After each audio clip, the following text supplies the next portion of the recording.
ዓለም ትንፋሿን ወጣ እየጠበቀች ነው። በአንድ በኩል የ10 ቢሊዮን ዶላር የኤሌክትሪክ ፋብሪካዎችን በሰከንድ ውስጥ አውድማለሁ አደርገዋለሁ የሚለው የዶናልድ ትራምፕ ጠንካራ ቃላት፣ በሌላ በኩል ደግሞ ምንም አይነት ድርድር አላደርግም፣ የፈራችሁት የእኛን አጸፋዊ እርምጃ ነው የሚሉ የቴሄራን መግለጫዎች። በእርግጥ በአሜሪካና በኢራን መካከል አዲስ የዲፕሎማሲያዊ ተስፋ አለ ወይስ ይህ ጦርነት ዋዜማ ነው? ዛሬ እውነታውን እንፈትሻለን። ፕሬዚዳንት ዶናልድ ትራምፕ ኢራን ኃይል መሰረተ ልማት ላይ ጥቃት ለመፈጸም አስቀምጠውት የነበረውን የ24 ሰዓት የጊዜ ገደብ ወደ 5 ቀናት አራዝመውታል። ይህ እርምጃ ብዙዎችን ግራ አጋብቷል። ፕሬዚዳንቱ ለምን ቀኑን አራዘሙት? እንደ እሳቸው አባባል ከሆነ ምክንያቱ ፍርሃት ሳይሆን ውጤታማ ውይይት ነው። ትራምፕ ንግግራቸው ውስጥ አንድ አስገራሚ አስደንጋጭ መረጃ ይፋ አድርገዋል። ነገ ጠዋት ለመገንባት 10 ቢሊዮን ዶላር የወጣበትን የኢራን ትልቁ የኤሌክትሪክ ማመንጫ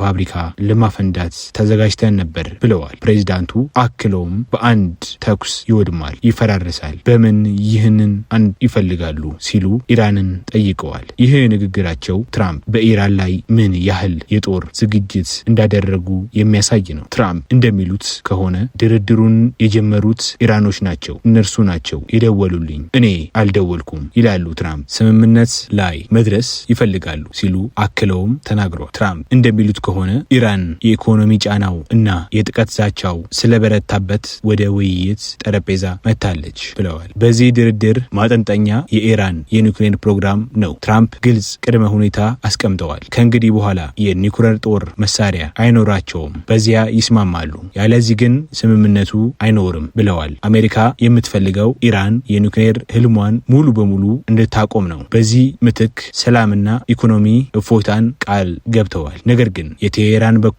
የሚሰማ ድምጽ ፍጹም የተለየ ነው። የኢራን ውጭ ጉዳይ ሚኒስቴር እና እንደ ፋርስ እና ታስኔም ያሉ የዜና ወኪሎች ትራምፕን ንግግር ውሸት ሲሉ አጣጥለዋል። ኢራን ከአሜሪካ ጋር በቀጥታም ሆነ